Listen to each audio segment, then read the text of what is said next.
দেখো বন্ধুরা, আমার মামি যাচ্ছিল আর হাত থেকে কিভাবে ব্যাগটা কেড়ে নিয়ে খাবার দাবার সব কেড়ে কুড়ে নিয়ে নিল। একবার দেখো বাঁদরগুলো। আমার এত ভয় লাগছে, সামনে দিয়ে সব বড় বড়।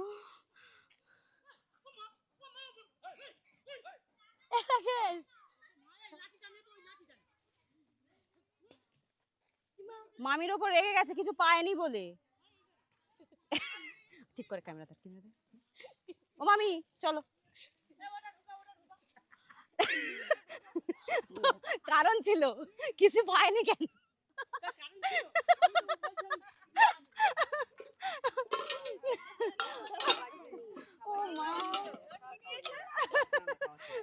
খাবার ছিল না বলেই রেগে গেছে। কি অবস্থা! মামি লাঠিটা থাক হাতে, লাঠিটা হাতে থাক। চলো। কি অবস্থা! মামি আমাদেরকে বলছিল, মামি ধরেছে।